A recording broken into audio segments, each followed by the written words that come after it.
Hello, everyone. Hollywood Big Boss here, and today someone else is in the hot seat for once. Today I come here as not just as Hollywood Big Boss, but as a member of the RedMyst Appreciation Society. And today I have with me the leader of that group, RedMyst, majority owner of Olney Heritage Duelist League. And yeah, you've been in charge of the group since April of 2017 and everything. Our part one interview, we talked a lot about what had happened and everything. The second interview, we kind of, tried to stick to storyline and everything, but, I feel like it's important to jump, back to reality and everything with this, but I figured, you know what? I'm going to ask you some questions, and I just want your genuine answers, and yeah, so how's that sound for you? Sounds fine to me. I'm aware that there are going to be some tough ones, though. Oh, yeah. So let's start off with the first one. What were your thoughts on taking over the leadership of Olney Heritage Duelist League after American Outlaw's passing? It was not the way I wanted to take it. No. The way I wanted to take it was for me and Outlaw to have the duel that we were supposed to have over Yes. It wouldn't be so much over it. It would be storyline, scripted, but it would be him, passing the torch publicly to you. Of course. But unfortunately, it's just, circumstances completely out of anyone's control happen, and, well, nothing you can do. I mean, I miss him. I do too. But yeah, we did everything in accordance. It's just everything got bumped up a step because we had already had, as of American Outlaw the month before, he had already given you part of the group, and he had given Violent T a share of the group, which, we'll bring him up sparingly because, he's not a person that either of us like talking about. But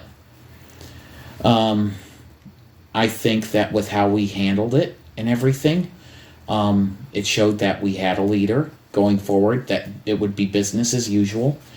But you didn't think there was too much pressure, being given to you, from that happening. No. I honestly think that he made the right decision picking me as first executive at that time. Yep. My only thing was I just feel that it happened too soon. That's what my opinion is. I get you.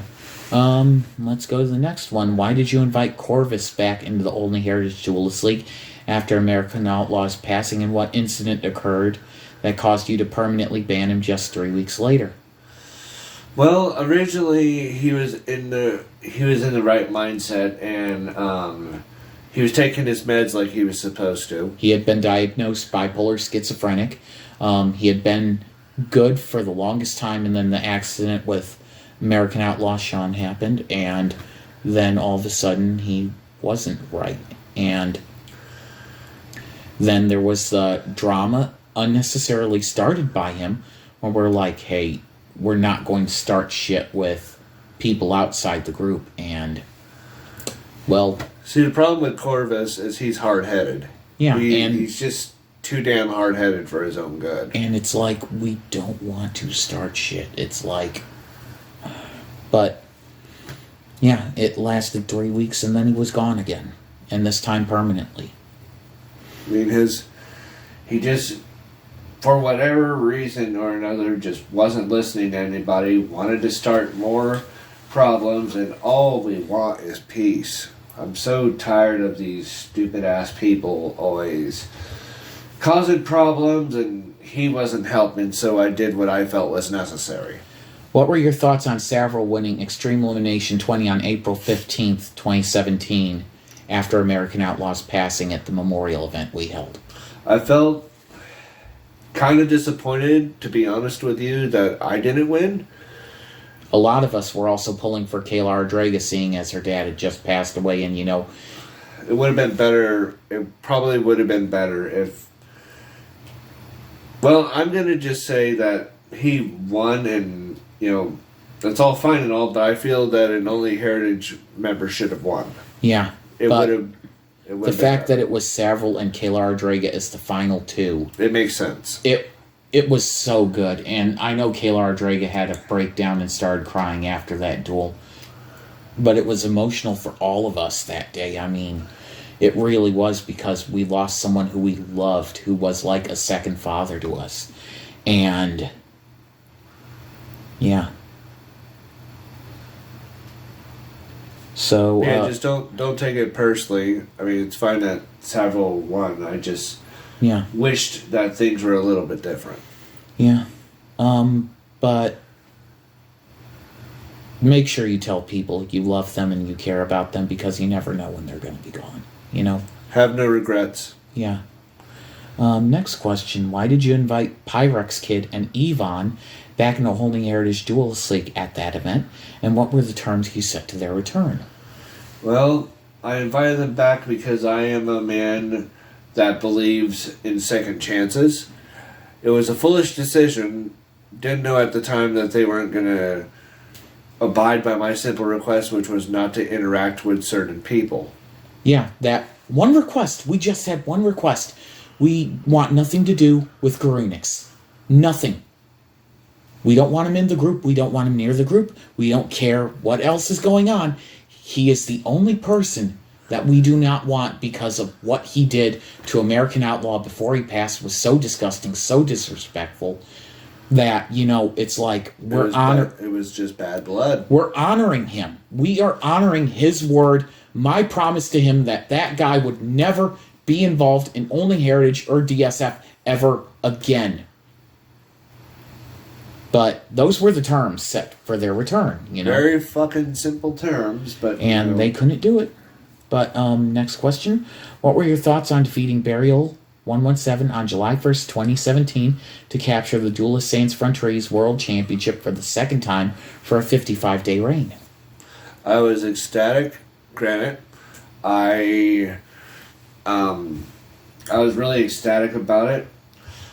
He fought well, but ultimately, in the end, I just overwhelmed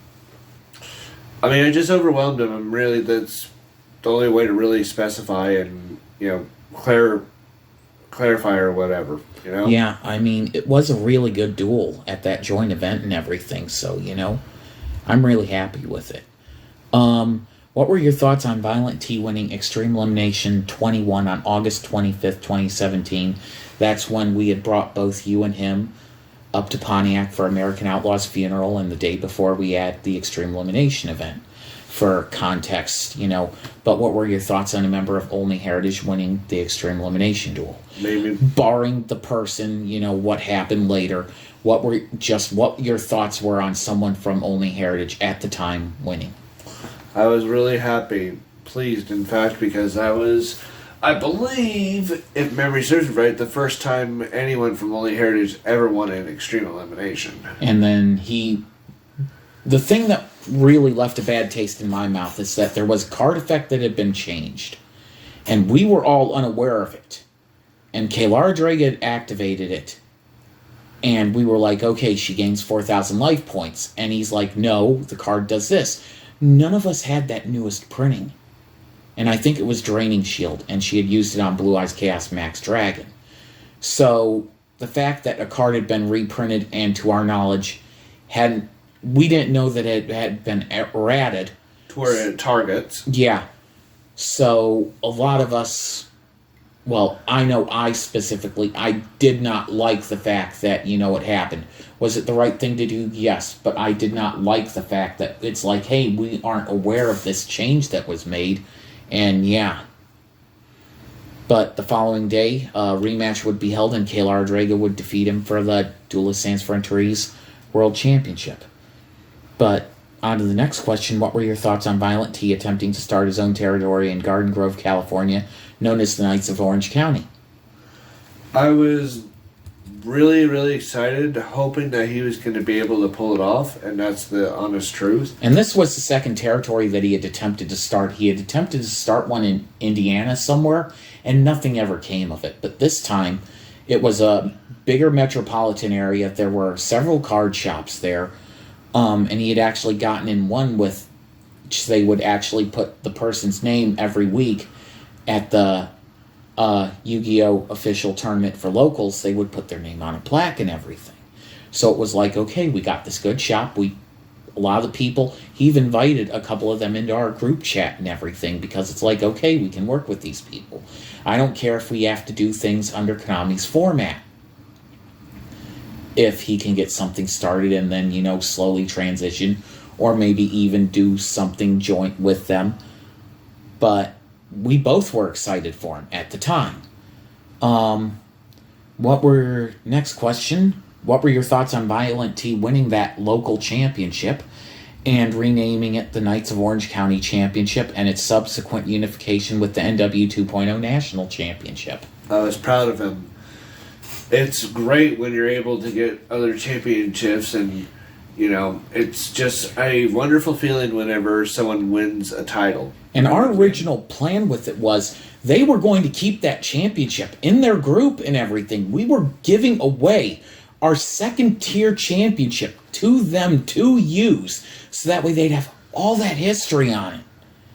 And then come to the next question. Why did the Knights of Orange County territory fall apart within a month time span? Because the assholes hijacked it from him, and more or less just a bunch of guys being pricks. Yeah, and it's kind of hard to do things when it's like the outsider wins their championship and everything, and he's using a Konami-style deck and everything. He had built Konami decks in the past, and he easily modified. I'm trying to remember which one he used. I'm pretty sure it was Blue Eyes. It was either Blue Eyes or it was his Flower Guardian. I don't remember which of the two it was. Flower Guardian, that's the warrior archetype that has a lot of levels to it, right? Yes, I think so. But it was one of those two decks, and then they shafted him, like, right after that, and their own guy, they just left our chat without any, notice. They didn't try to talk to us, and then all of a sudden, we hear from him that, all this shit has happened. So, on to the next question. What was the incident that happened on October 17th, 2017, where Yvonne was terminated from the Olney Heritage Duelist League? I believe that was the time where they decided to bring Grunix to our event. Yep. I mean, what else? And into our group chat, and it's like, he's banned. That was the one person that we said we want nothing to fucking do with. Why the hell do you insist on bringing him here? And, well, they paid the price for it. Yeah, stupid is as stupid does. What was the controversy discovered about Pyrex Kid involving his Duelist Sans Frontières United States Heritage Championship win on August 12th, 2017? Now, I remember this quite well because this really, really pissed me off. It pissed off Violent T, it pissed off Lord of Gehenna, it pissed off me. It probably pissed off all the higher-ups, if we're being honest here. Yeah. But what had happened was we found out that he was using Pendulum Shift to re-summon Zark when Zark only has one way it can be summoned. Must be fusion summoned, cannot be special summoned, and they're playing Zark. Yeah. Yeah, no. I mean, there's nothing to be said because, And additionally, using it as a fusion material illegally. Not to mention that other time that he pendulum summoned twice, 2 times, in a turn against Kalar Draga. So this wasn't the first offense that they had. Keep in mind, even in Konami rules, you're only allowed to pendulum summon once per turn, and that is it. You can't summon any more than that. Yeah. And once we found that out, and we tried to bring that up with him, it's like, he wasn't willing to listen on that either. So on to the next question. Why was a trial held involving Cara Valentine on January 13th, 2018? Cara Valentine, that was the one using Harpies, yes? Yes.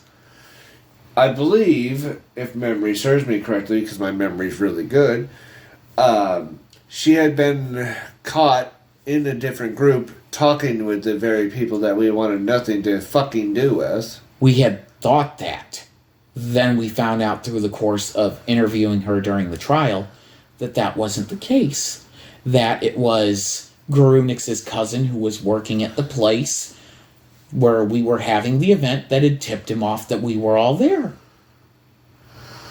And it went from being like, we're confronting her on this and finding out that, and it's like, okay, all of the suspicion on her is gone. Okay, so I was incorrect about that one. Yeah, I had to look that up myself, because it's like, because I had the records of the trial on my Messenger archive, and it's like, oh.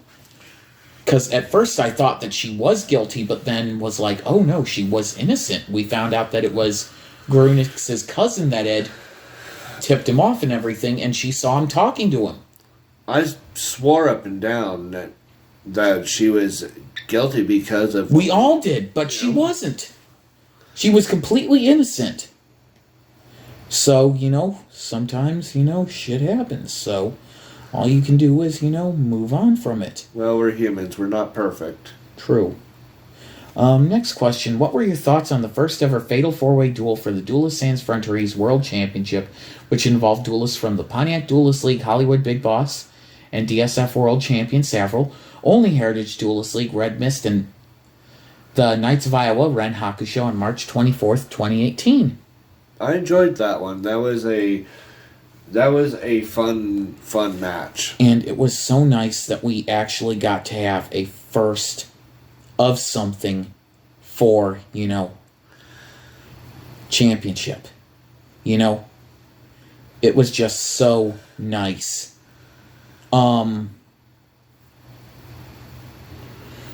But that being said and everything, that was also when that freak snowstorm had happened. So, we also have that, issue of, snowstorm happens when you're up here, thankfully, and then have to shovel our way out, still have the event, get everything done, but Savile ended up winning that one, retaining the world championship, and yeah, it was an epic contest. First time all three territories were represented in one duel. What were your thoughts on being the first tag team with HollywoodBigBoss, myself, to defeat Team Totally Straight in a non-title tag team duel?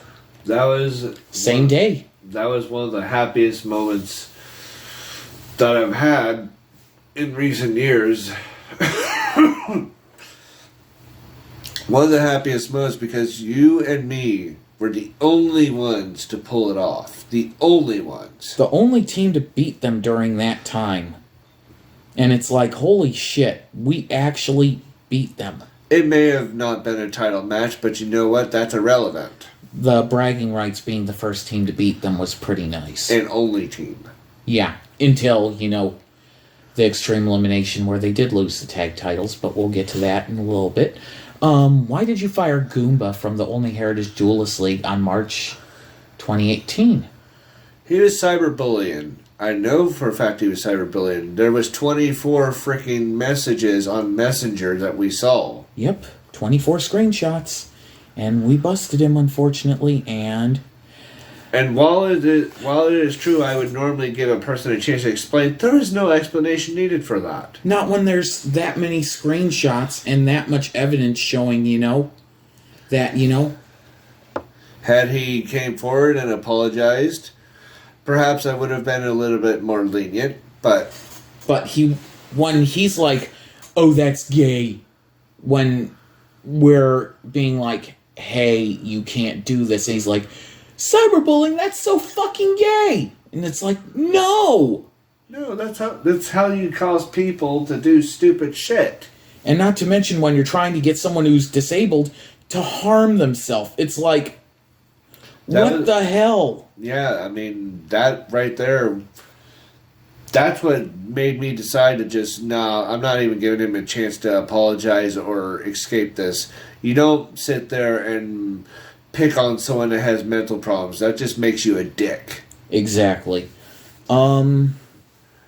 So, I'm going to move on to the next question. What were your thoughts on HollywoodBigBoss and Kaylara Draga winning Extreme Elimination 23 on April 21st, 2018, and ending Team Totally Straight's 665-day reign as DSF World Tag Team Champions.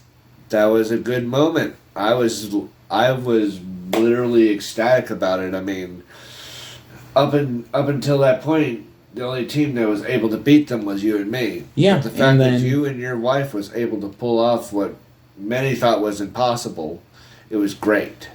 Yeah. It really was good, you know. Yeah. But moving on, what were your thoughts on hearing Aria Two-Face defeated Executioner to win the Duelist Sans Frontières World Championship in a video duel while she was in Shanghai, China on June 10th, 2018? I was really surprised to hear about this, and I was happy that we got another place in the title defense history. I myself have never met Aria Two-Face. She was one of my coworkers and everything, and was kind of interested in the card game and everything. I helped her build a deck, which was a Layer of Darkness, lightly modified deck. I still have the deck list on my computer and everything. And Executioner bricked, which I was like, you gotta be kidding me. She summons one level 4, attacks directly. Next turn, summons another level 4. Both hit. Third turn, another monster. All 3 hit. Game. And Executioner couldn't get his card. So he was just literally a punching bag Yeah. at that point. And then I ended up dueling her on the 19th of June. Intercontinental title versus world title. And she was in Cebu in the Philippines and everything, Baitan Island. I know I'm butchering that. But anyway, I end up bricking because opening hand, I draw 4 Exodia pieces. No cards to draw. That's bad. And the fact that those 2 duels, me and Executioner just fucking brick. And I'm like, what the hell is going on here?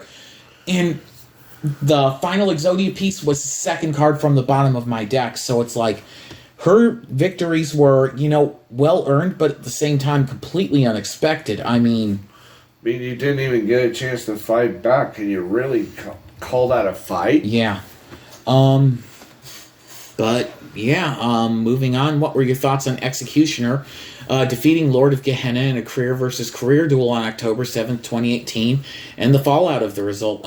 Just to give some, you know, extra information here, Lord of Gehenna called out Executioner and said some things maybe he shouldn't have, and, well, challenged him to a career versus career, and, well, what are your thoughts, RedMyst?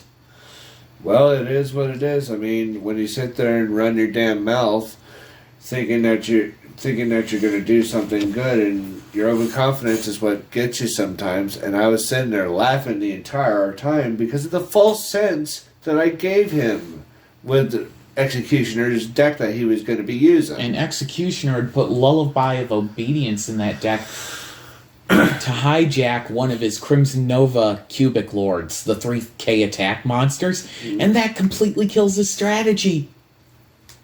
And it worked. But honestly, he shouldn't have run his mouth. That's the thing that got him in the biggest trouble, was that. And then we ended up taking a real life situation and turning it into a storyline that people could believe. Take something that's real, that actually happened, and make it into this storyline, which we're going to get some details a little bit, but let's go to the next subject. What was your reaction to learning of Violent T's arrest on November 5th, 2018?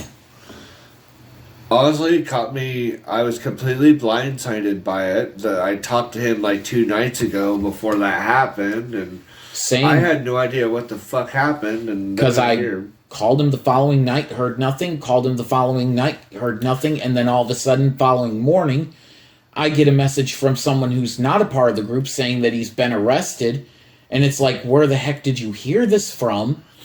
And then I come to find out later that he's announcing this information before it was ever even made public.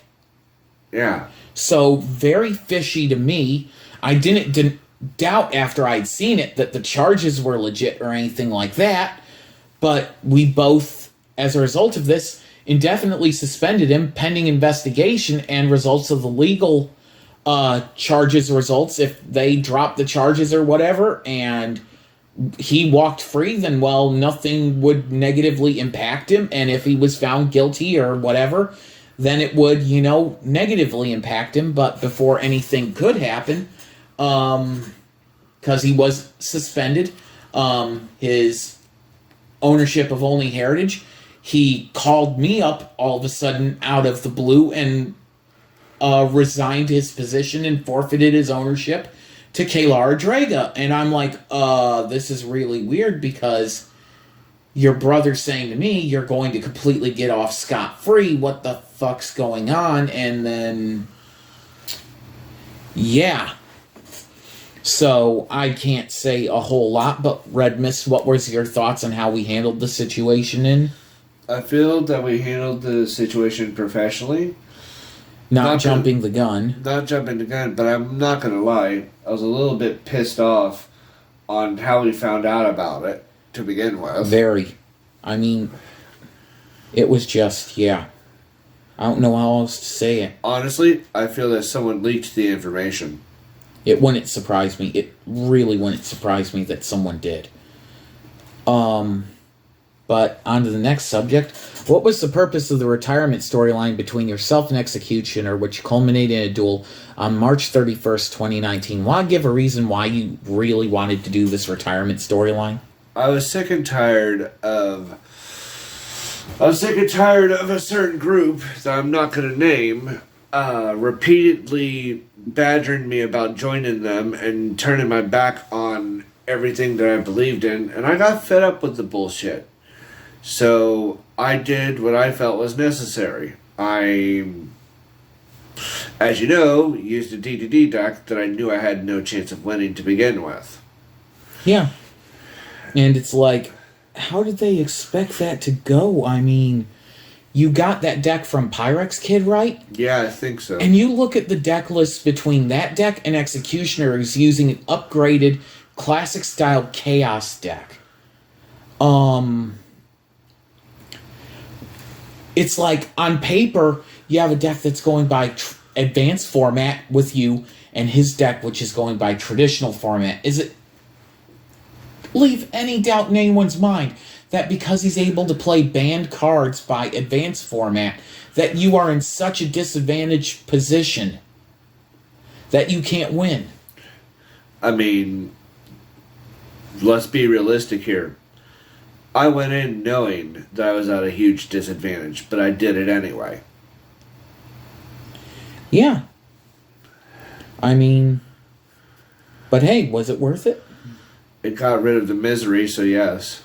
Why did you burn the fake Blue Eyes, Cyber Dragon, Burning Abyss decks, as well as your gold box cards on March 31st, 2019, and the fallout of the public video that was released because of it? To get a fucking message across. That's literally the point, is to get a message across that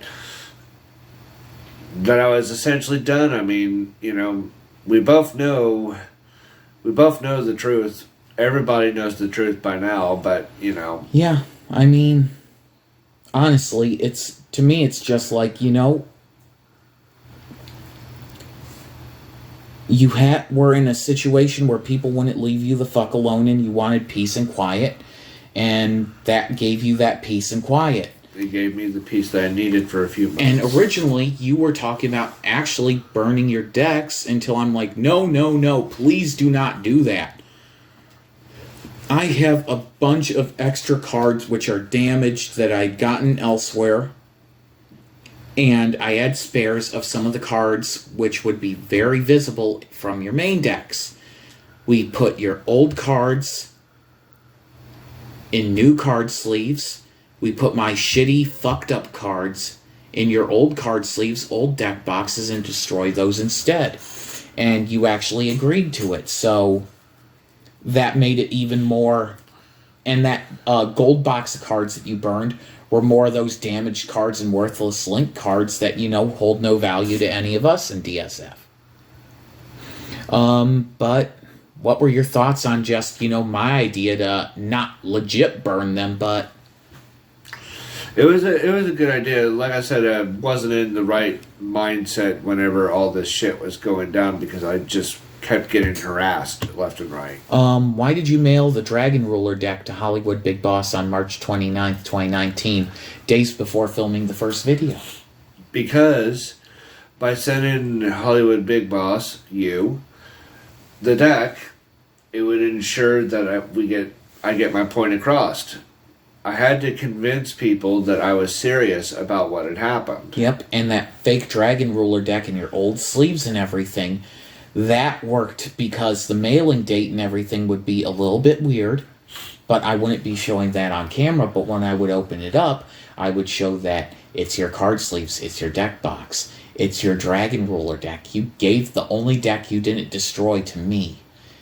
And that just made people believe it all the more that this thing had happened when, it was us setting up for something even bigger in the future. Well, remember, the reason why they were convinced that it actually happens because that's the one deck that I treasured the most. Mm-hmm. And not to mention, let's move on to the next question. Why did you have me post a video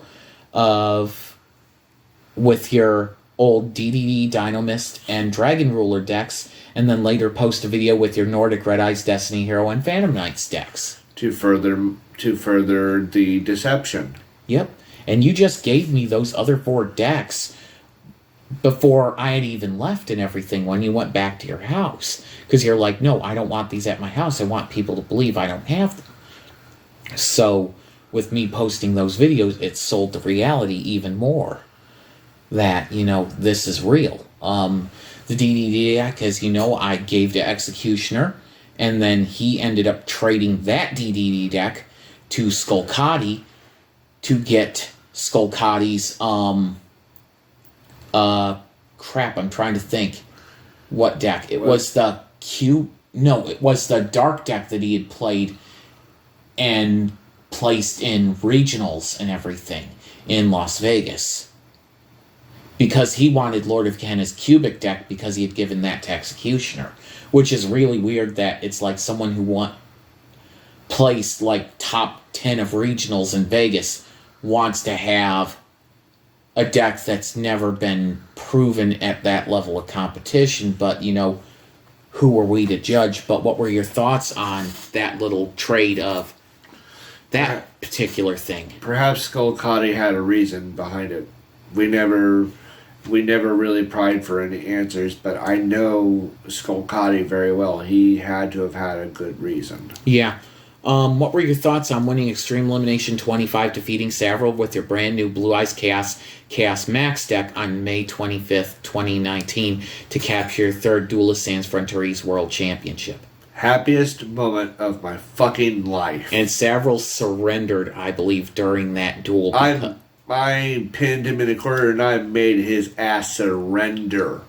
It was great. What better way to return to Duelist Sans Frontières than to win Extreme Elimination completely unannounced? And the great part about the whole situation is my new strategy caught everybody, including you, off guard. What were your thoughts on the incident that happened before that duel with Death Racer and Red Baron? I mean, what can I say? They weren't getting along. We did what had to be done. And as much as people might think Red Baron was in the wrong for his actions, no. This was one situation where he was totally in the right because the guy showed up, didn't even have his actual deck on him, showed up with a pile of random cards and said he wasn't going to duel and tries to cause a scene. It's like, no, you're not pulling that. Get the F out. You're done. I personally fired him from that event. And yeah, Red Baron, he was totally in the right. I mean, the fact that he was just trying to start something with him and he didn't take the bait, props to him. I mean, what were your thoughts on taking over the DSF World Tag Team Championship with Savril on that same day? Because Trash Compactor declined attending the event, we needed to have a partner for him, and he selected you. What were your thoughts on that? I was very happy. I mean, if you remember, me and Savril, when we were tagging, were absolute monsters. Total monsters. And this was all before COVID happened. So yeah, your first reign together was 38 days. And then we would beat you on July 2nd, have it for 4 days. And then you both managed to beat us back on July 6th, holding it 496 days together. I mean, that's a pretty sizable reign there. And what were your thoughts on, having that long of a reign? It was one of my happiest moments. I mean, up until that point, I never held the title for that long. What were your thoughts on the RedMyst and Savril storyline where you held the physical Duelists Sans Frontières World Championship belt hostage? Where you pretended to have stolen it and we slowly released those videos that we'd all shot within, 1 day and everything, and you guys just changed clothes and everything? It was a happy moment. I don't mind playing the bad guy. Me personally in real life, I'm not a bad guy, but I do enjoy playing a bad guy. But to further sell a storyline and everything, I mean, it only made sense to do that. I mean, what were your thoughts on you and Savril dueling as Havoc and Xanthros to further sell the storyline of being fired from Duelists Sans Frontières? Let me put it to you this way, Big Boss. I was laughing so hard when that was going down that I almost cried. And honestly, because I didn't live down there, how many people actually bought the fact that you had been fired? Pretty much everybody. I mean, I did such a good job convincing certain people that when they were finally told the truth months later, they didn't believe it. Oh, man. Well, what were your thoughts on losing the Duelists Sans Frontières World Championship just 9 days after Extreme Elimination 25 to Shaggy 3D on June 3rd, 2019? He earned it. I mean, the dude, Shaggy 3D, puts up one hell of a fight, man. I was in total shock. I'm like, there's no fucking way. How the hell did this happen just 9 days after? But it did. I gotta give the guy credit. He knows his cards. He knows his decks. I like him. He's knowledgeable. He's one of my childhood friends, after all. What were your thoughts on being revealed the new leader of NW 2.0 with Hollywood Big Boss, Kayla Draga, Mistral, and Savril on October 28th, 2019?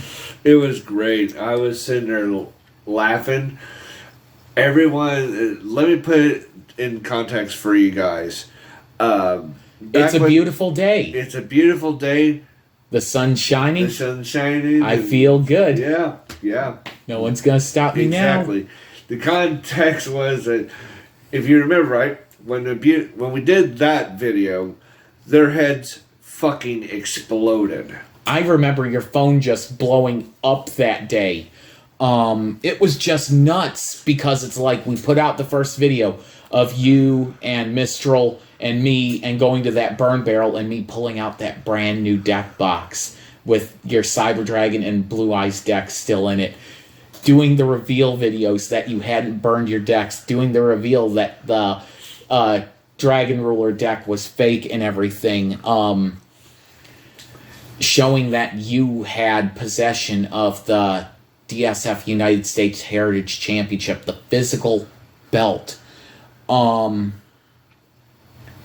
mean, holy shit. I mean, people were just so caught off guard.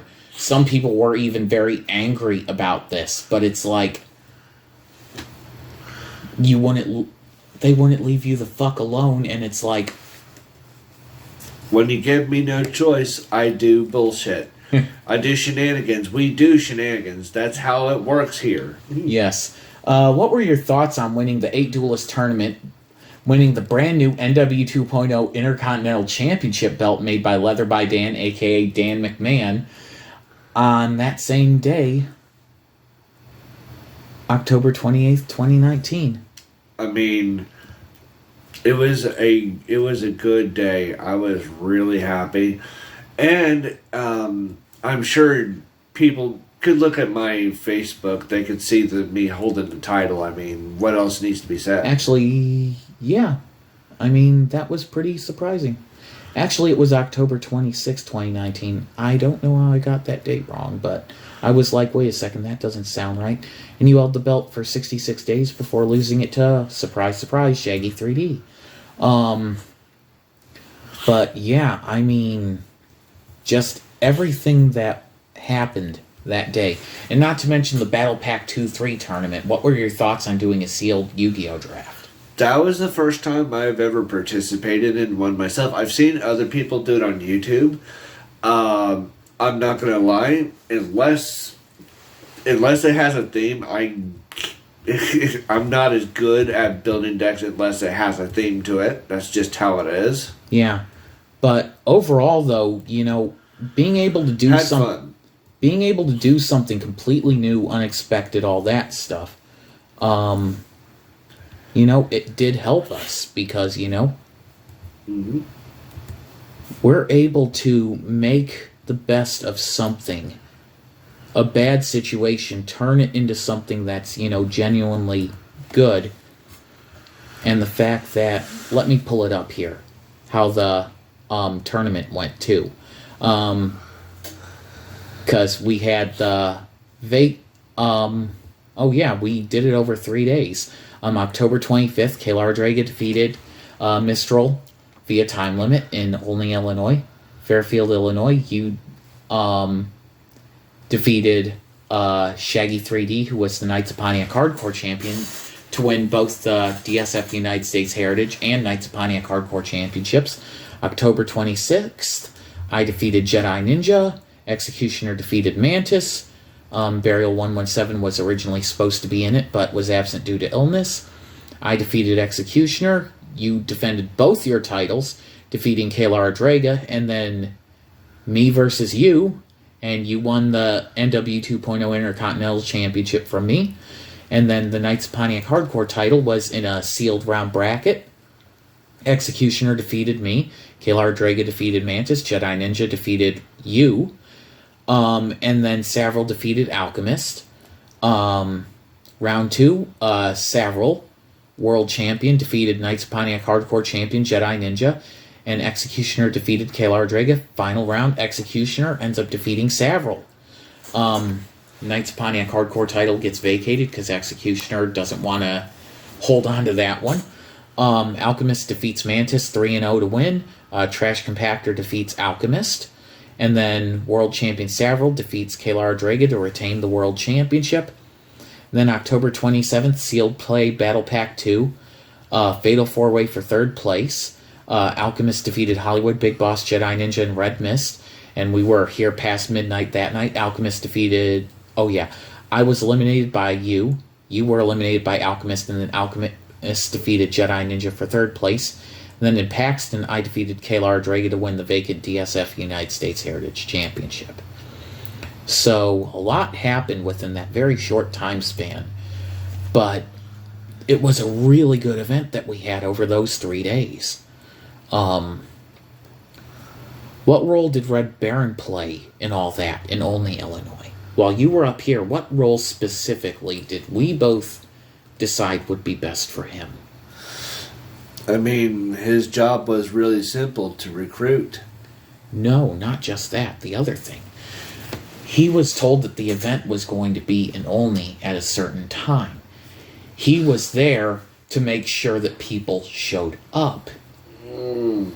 Now are you remembering? Yes, now I remember. And whoever showed up wouldn't get kicked from Olney Heritage. And guess what happened? You gave an ultimatum. Show up or get terminated. Shaggy 3D, we knew his grandfather was in bad medically and everything. He wouldn't be able to physically... He got a free pass. That's why we went to him. But everyone else, it's like we have all these people in Olney Heritage who are not contributing anything to the group, and you're like, I'm sick and tired of this. What can I do? And it's like, look, what we should do is have... Because Red Baron won't be coming up here. We tell him that the event's at this time in Olney. He'll show up. We know he's going to show up. And then when we don't show up, he'll tell us who else showed up with him. He was the only guy who showed up. He was the only guy at the time who didn't get fired. And it's like, he had an important role. It's like, you are we're giving you this very important job. Just show up. Let us know who else is there. Let us know who's loyal to you and the group. And he showed up, and he got rewarded. He got rewarded for his actions. What were your thoughts on winning Extreme Elimination 26 with Mistral, HollywoodBigBoss, and Kayla Draga as part of NW 2.0, and your second Extreme Elimination victory in a row on March 14th, 2020? That was the 4-on-4 Extreme Elimination. It was good. I mean, I can't complain. We did very, very well. We did. And I might actually pull that one up. Tag Team Extreme Elimination. That is a little bit further back. Okay, 25, 26. So what happened first is Red Baron and Shaggy 3D defeated me and Kayla Draga on the 4th turn. You and Mistral came in, knocked them out on the 6th turn, and then you and Mistral would defeat Alchemist and Cyber Phantom on the 9th turn to retain the championships. But overall, it was really impressive. Your second back-to-back Extreme Elimination victory. But any other thoughts on that? The fact that me and Kayla Draga shockingly got eliminated or anything? People have good days and people have off days. Nobody's perfect. True. What were your thoughts on Remix joining the Pontiac Duelist League in September 2020 and winning the NW 2.0 Intercontinental Championship in Sydney, Australia? That was another example of us getting a different place on our title defenses and stuff. And not to mention someone who was connected to Alchemist at the time and everything, who was friends with him and is like, this person duels. She uses a Fortune Lady deck, also has a Magician Girl deck, likes running spellcasters. And it's like, you know what? We can have her video duel and everything. She dueled him, she dueled Senix and a couple others. But someone just brand new coming in and winning the Intercontinental belt, totally unexpected. But, you know, not undeserved. What were your thoughts on losing the DSF World Tag Team Championship on November 14th, 2020, after holding it 496 days with Savril to Alchemist and Cyber Phantom? Well, and there was a bit of an issue with that title match, too, because Savril no-showed the event. Well, I mean, without my tag partner, I'm going to be honest with you.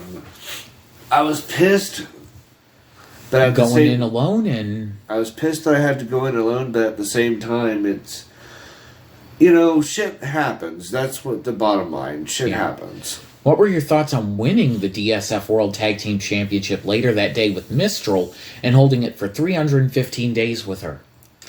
That made me happy.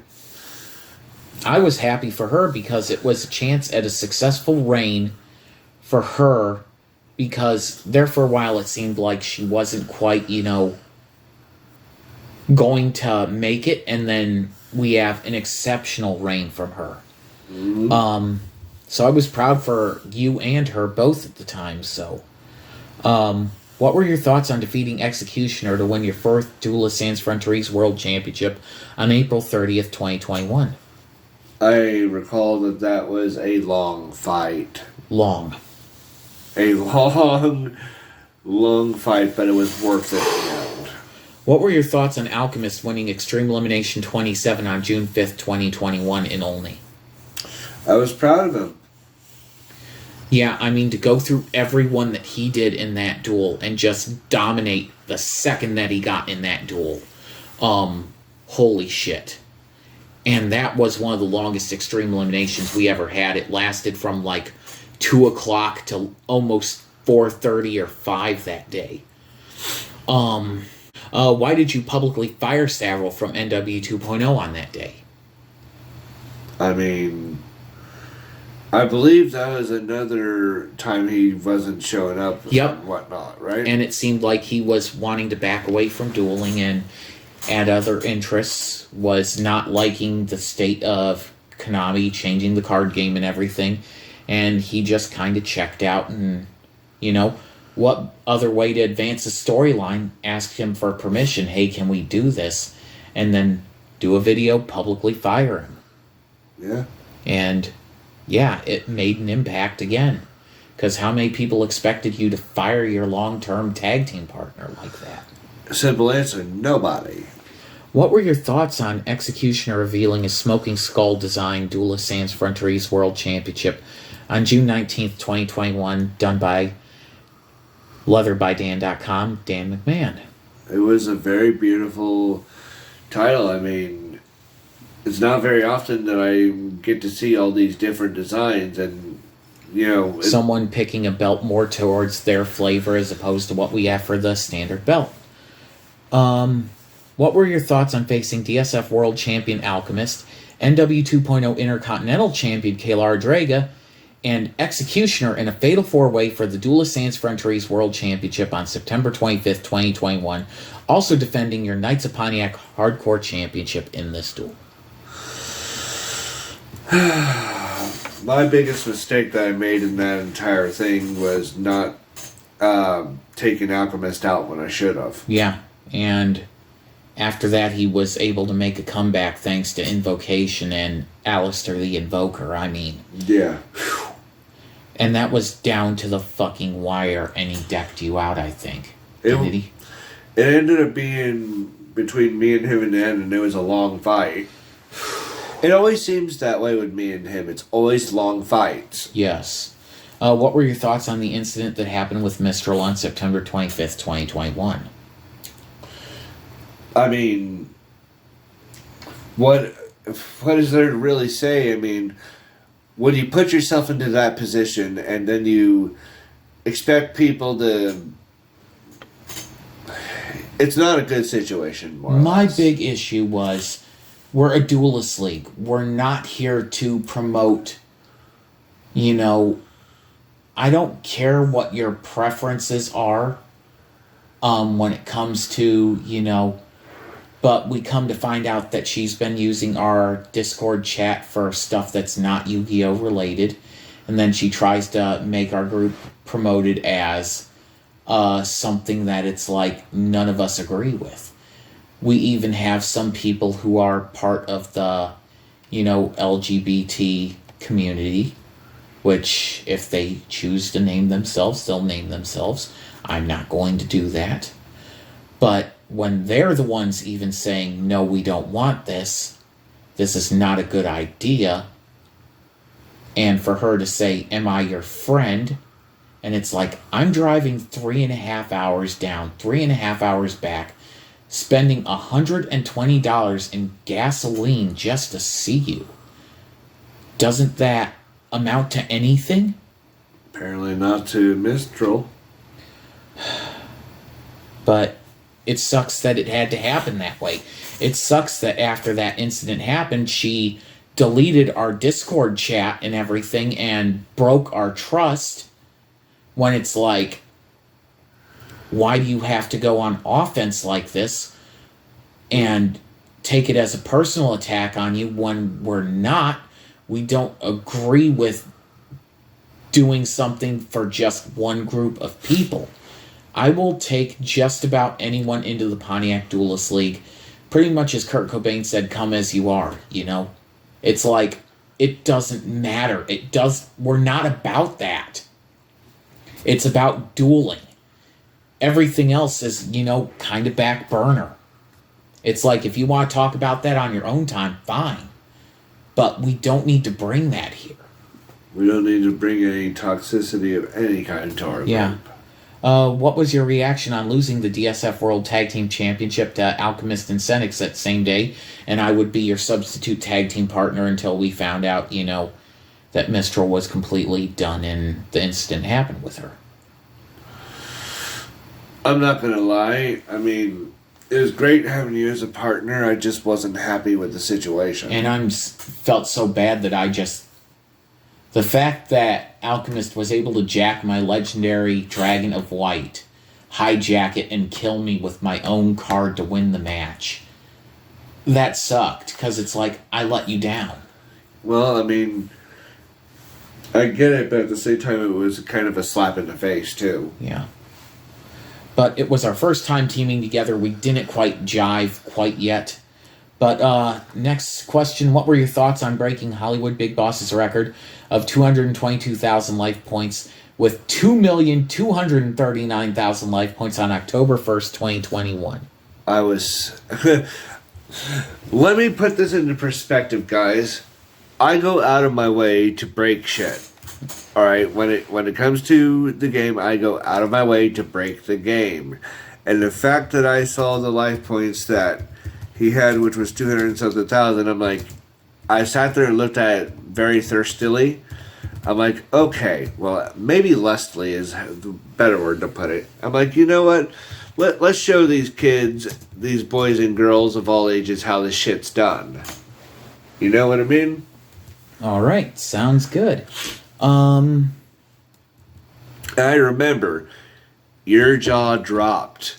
When you had told me that initial number, yes, I was just like, what the fuck? And it was just days after, having won it, and you broke the record, and I'm like, well, that was quick. I mean, I just didn't know what to say. I mean, I'm like, wow. Just wow. On to the next question, which our jaws dropped again. What were your thoughts on setting what is seen as an unbreakable record with 1,036,036? I can't even count that high. It's just like 1, 2, 3, 4, 5, 6, 7, 8, 9, 10, 11, 12, 13, 14, 15. 15 zeros until we get to the 1 sextillion. Why? Because giggles. I wanted to show you that that a certain card combination, while you had it unlimited, had the potential of breaking, and you didn't believe me at first that I had it that high of life points until I showed you the combo. Until I showed you that I did it legitimately. And it's like, oh, that's a big fucking problem. I remember everybody was panicking about how high the life points were. Look at what Collins or Cyber Phantom did. He freaked the fuck out when he saw how much life points that was. What were your thoughts on Remix winning the DSF United States Heritage Championship from Senex on January 18th, 2022, and holding it for 188 days, breaking your previous record as longest title holder? Well, I was happy because someone held it for a while, but I was also sad because that also means now I have to go back eventually and set the title reign much higher to, get my name back on the top, because that's what matters. What were your thoughts on winning Extreme Elimination 28 on April 2nd, 2022, teaming with Hollywood Big Boss, myself here, to win the DSF World Tag Team Championship and holding it for 364 days, just 1 day shy of a 1-year reign? It was beautiful. I think we were a pretty damn good tag team, and Dr. Dwarf and Alistar, they deserve the win. I mean, they really did deserve the win on that one. I mean, we did not make it easy for them by any means. No, and the fact that they were able to overcome both of us, more power to them. And Dr. Dwarf is now a double champion, having won the NW 2.0 Intercontinental Championship from me. Next question, what were your thoughts on the transformation of NW 2.0 to the RedMyst Appreciation Society on April 2nd, 2022? It was a great moment. A very great moment. It was... Nobody expected any of this to go down, and it was just the most beautiful thing I've ever seen. Yeah, it's like, we're not just showing that we're NW 2.0. It's in our name. We appreciate RedMyst. And keep in mind that right as that was happening, the site completely changed as well. Yep. What were your thoughts on the announcement of Kazuki Takahashi's passing on July 4th, 2022? That made me really sad. I had a lot of respect for the guy. It made all of us really sad, because without him, none of us would be here. He's the one guy who brought everything together. Yeah, and wow, it's hard to imagine the card game without him, but it's thankfully going to survive without him. Next question. What were your thoughts on shattering Jedi Ninja's 294-day reign as Knights of Pontiac Hardcore Champion in a single reign on July 19th, 2022? It was a beautiful moment. I'm like, okay, all I have to do is just keep pushing and keep pushing and keep pushing. Let's see how far I can go with this. Because in all honesty, guys, and this is a little known fact, I didn't expect to hold the title for any more than a week. That's the truth. Yeah, and I even remember you telling me that, and it's like 553 days now later, you're still champion. Fuck. What were your thoughts on holding the Knights of Pontiac Hardcore Championship for a full calendar year as of September 26, 2022? Again, it was just shock and awe. But it was also at the same time one of my happiest moments, because I have never thought in my wildest dreams that I would hold it for as long as I have. And this just comes to prove that when someone trains hard enough, when they put all the effort in and they put all the research in, you can accomplish great things. All right, I got another question for you. Why did you and HollywoodBigBoss choose to rename and debut a new championship belt, replacing the Knights of Pontiac Hardcore Championship and transforming it into the DSF World Hardcore Championship on March 31st, 2023? Because for far too long, it needed an upgrade, the truth be told. I've held it pretty close to, I want to say 1 year and how many months by this point? 552 days and a combined total of 662 days. I felt that it needed an upgrade, and it being what it was just a disservice to what has been done. And what are your thoughts on holding the championship for 662 days over 10 reigns and 552 days in just this reign alone? It's nuts. It's nuts that I've held it for this long. But then again, when you are sitting there being me, breaking the fucking game, and doing your homework to do it, I mean... Again, this is why I don't get much sleep a lot of the times, is because I do my research. You know this. You put in more time than anyone else, and it shows. You're the first one in, the last one out of every event. That's why, you get the biggest share of the pie. The people who don't show up, the people who, are only there, 30 minutes and then gone. Why the hell are we going to give you an opportunity when I'm seeing you're not putting in the fucking work? Again, the question becomes, why are you even here if you're only going to be here through part of it? Why are you even bothering? But people like Cyber Phantom, you and me may have issues with some of his playstyle and everything, but he shows up, he's dedicated. You gotta give the kid credit for his heart, because he does everything all in, and he shows up whenever he needs to show up. So yeah, there's differences between people in the past. Wishy-washy. I'll show up when I want to. No. If you show up when you want to show up, you're not going to get the opportunities that someone else, even though you may be better than them. I'm not here to see it, so, Being better doesn't make a damn difference if you don't show up. Now we're going to get into some opinion pieces. In your opinion, RedMyst, who is the best Duelist Sans Frontières World Champion? When you think of that belt, who is the one person you think of the most with it? Several.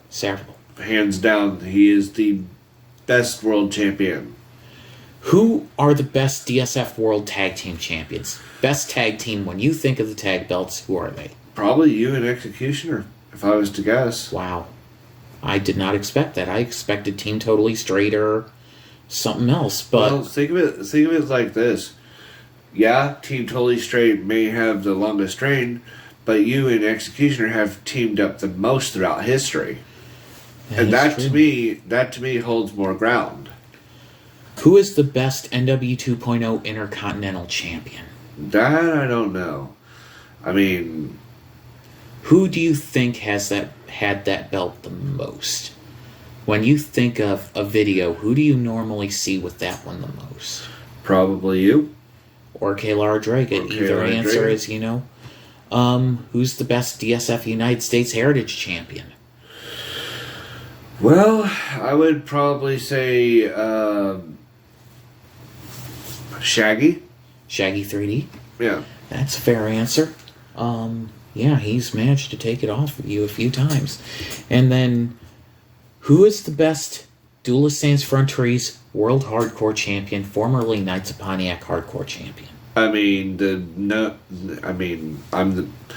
don't mean to Toot your own horn? toot my own horn, but I've held it for nearly 600 days.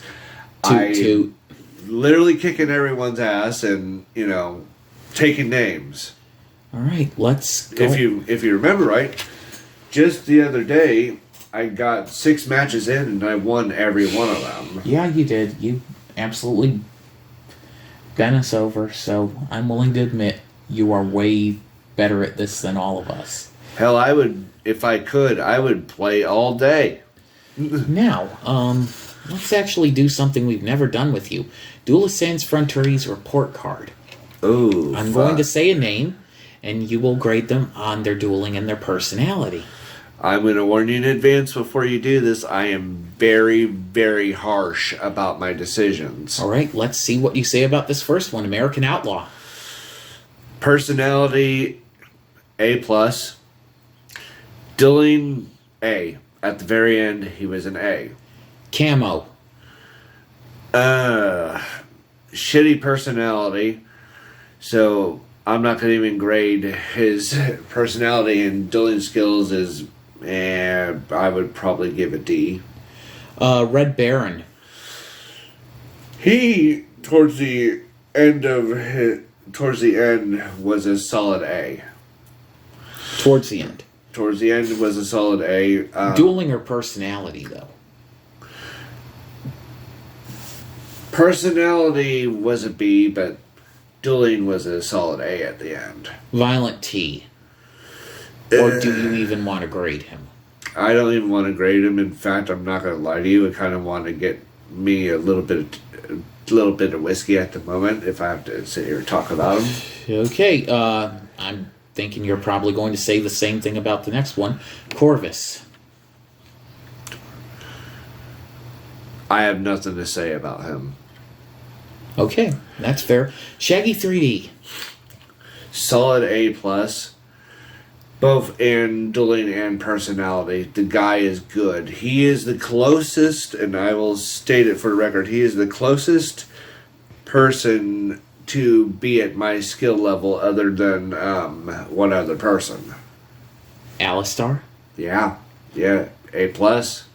Nope, he's not there, but I'm using him as the comparison to, He is the closest. All right, next one. Pyrex Kid. Personality is meh, so probably like a D. His dueling was a B until we found out he's cheating, and I don't like cheaters, so Does he even need a grade? he doesn't get a grade. Yvonne. Scrub Lord. Yeah, I know who you're talking about. I would have to be dead honest with you. His personality's alright, but his dueling lacks. Like you're talking like CD territory here? Yep. Ahawk. Who the fuck is that? 1 second. Alright, I explained who that was. Ahawk. The dude wasn't any good. He was a low F, almost E. Ugh. Decots. Never liked him. Doesn't even get a grade. Shitty personality. Zappa. Frank Zappa and the Mothers of Invention. This is the one I was dreading on talking about. Zappa and me have a history, but more or less what it boils down to, shitty personality towards the end, and so Dynamist Crush. So And his dueling? his dueling towards the end, of his tenure in our group was kind of lousy. So D territory-ish or C territory? Somewhere around there. I like this next one, Goomba. I'm leaving. I'm kidding. Very shitty personality, manipulative, just all around was an asshole. Care to give a letter grade? I would prefer not to. The guy That's fair. That's fair. Dill. I think that's the gentleman you met in Florida. Yeah, he had a anti-meta deck that was designed to prevent special summonings, and as you know, a lot of the decks nowadays specialize in that particular instance. So solid A in terms of deck-wise. I've only faced him once. Good personality too. Death Racer, or is this going to be another? Fuck you, Death Racer. Wow. Lord of Gehenna. He's motioning me to go on, so Lord of Gehenna. Lord of Gehenna, I mean, towards the end, he got too cocky. Got too close to the sun, if you get what I'm saying, and got burned for it. So, I would say solid B in dueling, but personality is kind of lacking. So, what letter grade? Probably a C. Cara Valentine. Great personality. So she was a solid A. Dueling was lacking. A B. Mistral. Personality was shit.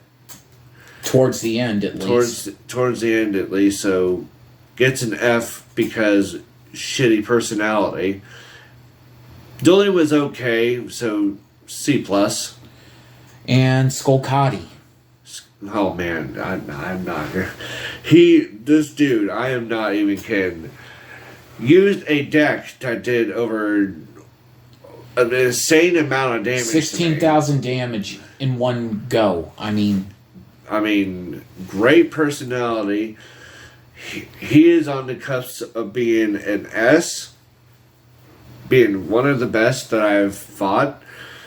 Personality, the guy's awesome. So, A+ as well. now we're going to talk about some people I don't think they ever expected to be addressed here. Number Hunters Duelist League. Bill.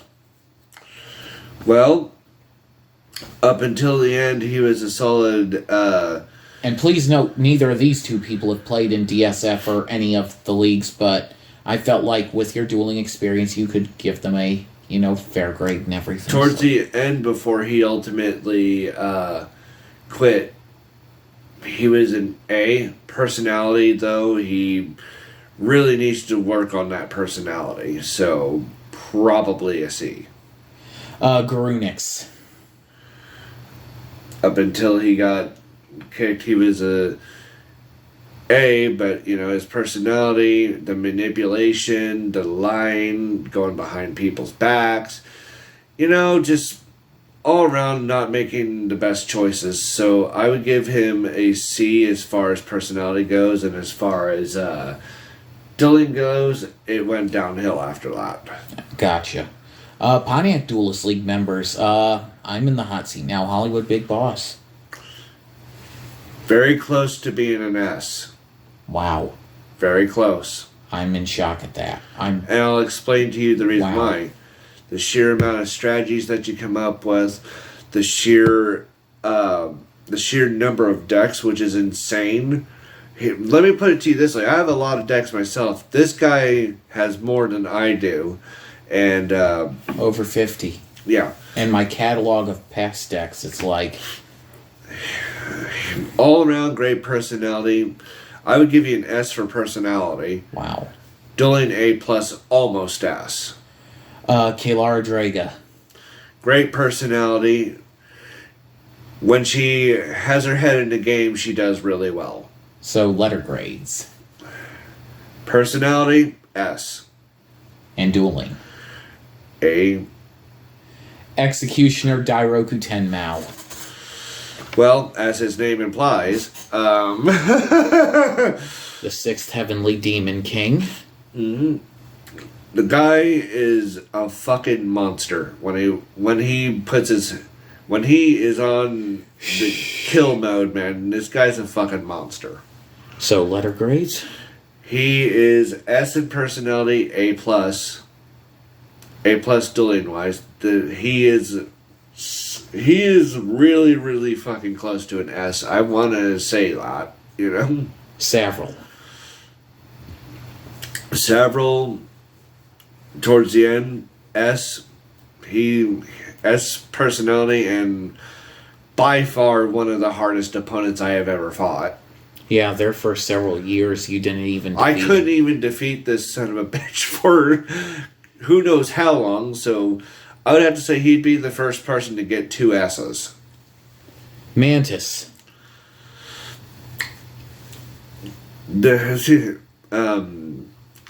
Mantis, right? Yep.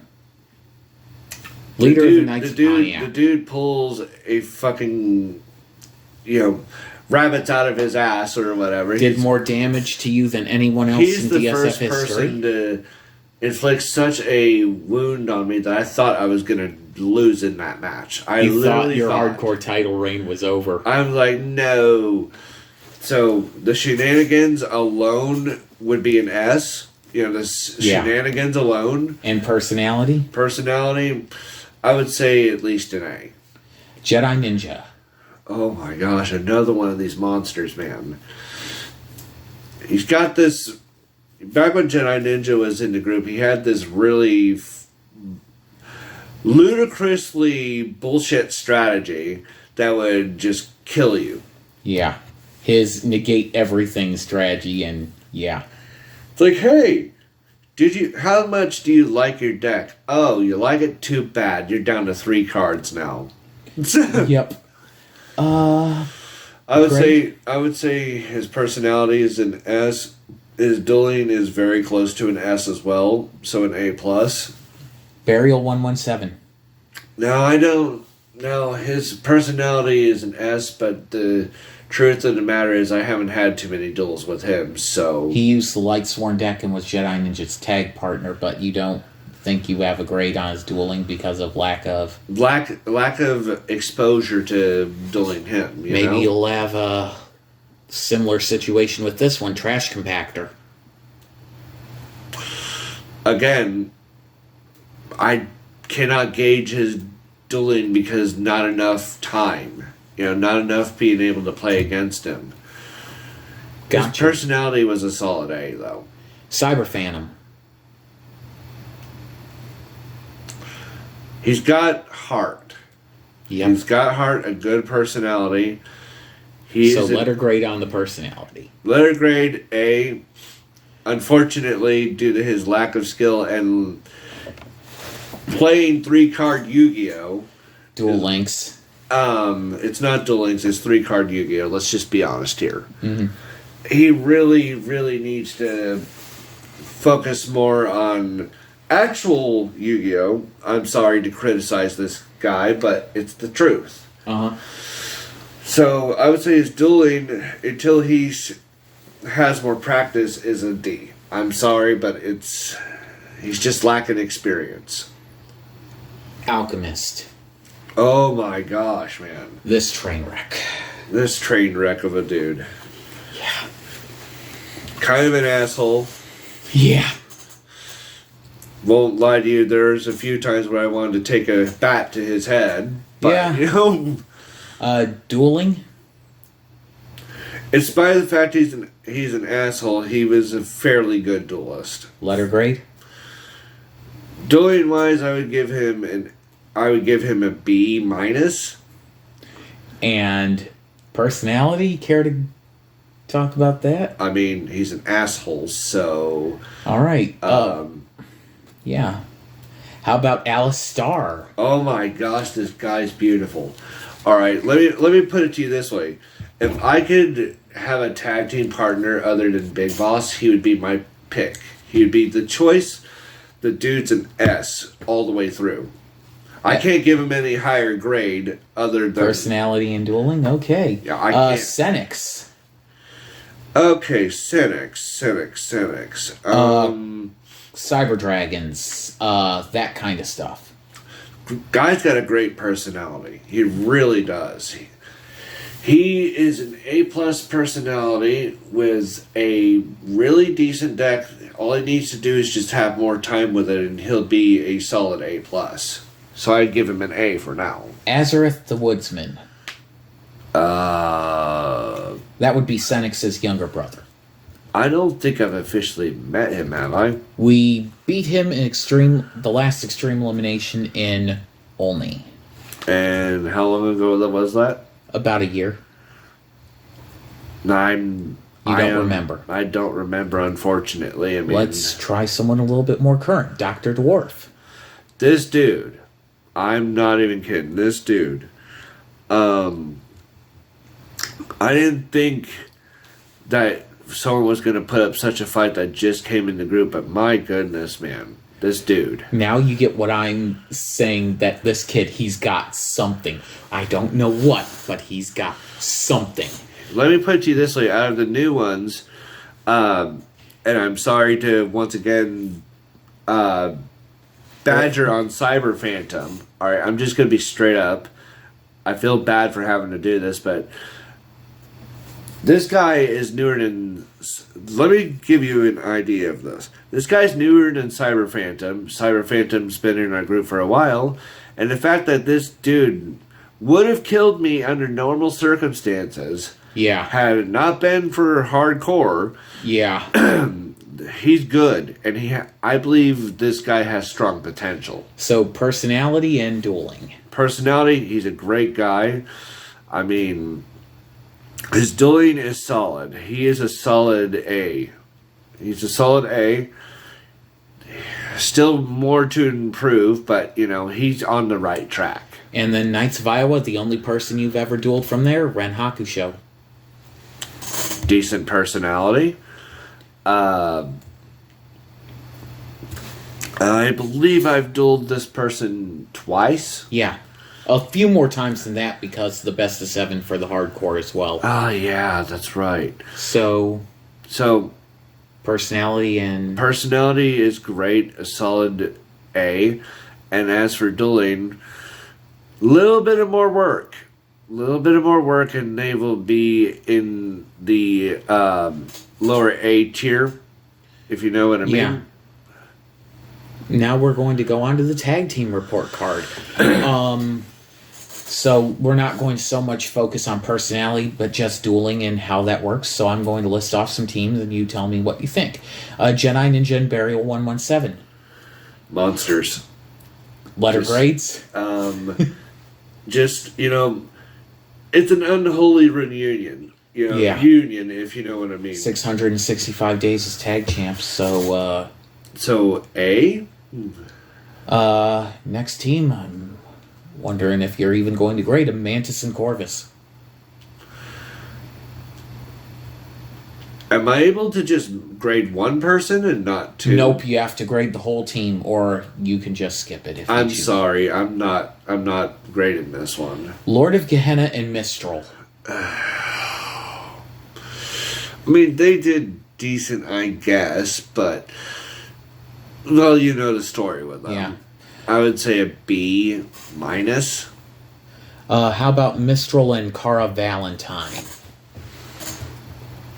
I mean, they were decent, but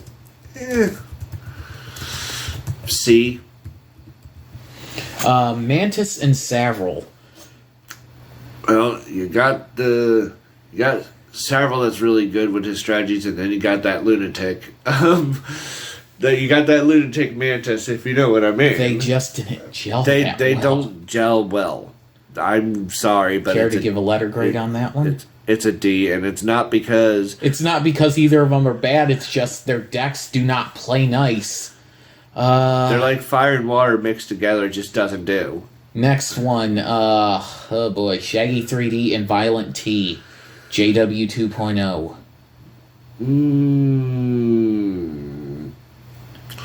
Man, difficult. They didn't really. They didn't really do too much, did they? They were a very prominent team until, one person Yeah. may or may not have, so... I mean, can't really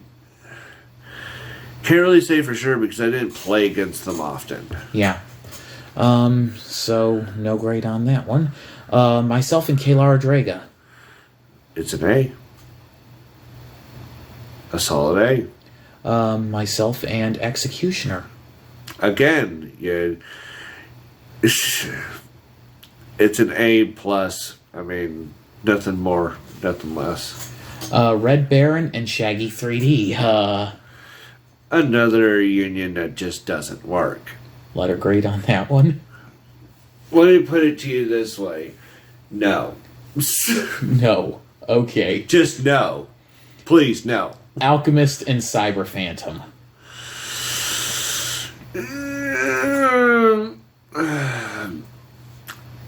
When you have one person carrying the team, Yeah. I mean, Care to give a letter grade? no. Alchemist and Senix. That's a decent team. That one. Oh boy. That one's a decent team. I would give that one a solid B plus. Senix and Shaggy 3D. Shaggy 3D got moved in because Alchemist could not attend the last Extreme Elimination. The problem is I don't remember. We ran them over pretty hard. We didn't get to see anything out of them, really. Killed them that quickly, huh? Might say the same about the next one, Red Baron and Azareth the Woodsman. We're not going to even talk about that one. Just move on. Mantis and Ren. And it's not a knock on, Azareth, because it's like, unfortunately, the duel, they weren't in it long enough. Mantis and Ren Hakusho. I've heard that those two work pretty well together. Yeah. So I would say a solid B. Mm-hmm. Cyber Phantom and Azareth the Woodsman. I'm going to just take my head and literally start slamming it against the wall multiple times because you take some person that doesn't get the fucking concept of what 3-card Yu-Gi-Oh is versus actual Yu-Gi-Oh, and it's a headache. I can't even grade them. They're that bad. Yeah. RedMyst. Now we're going to get in some of your tag teams and your partners. RedMyst and Goomba. Oh my gosh, RedMyst is terrible. He's just terrible. But anything to say about that tag team that you had, or No, that one just didn't mix. It just just doesn't mix. RedMyst and Red Baron of Seeing Red? It again, one of those don't mix type situations. Care to give a grade to that one at all, or because you did? I mean, it's better than the first one, so I would say a C plus at least. Okay. RedMyst and Savril, aka Havoc and Xanthros. AKA fucking monsters. Yes. A plus. I would say that had we had more time to duel together, I bet we would have gone. I would say we would have been an S. RedMyst and Mistral. Again, two different decks that do two different things. A C again. I'm sorry, but it's the truth.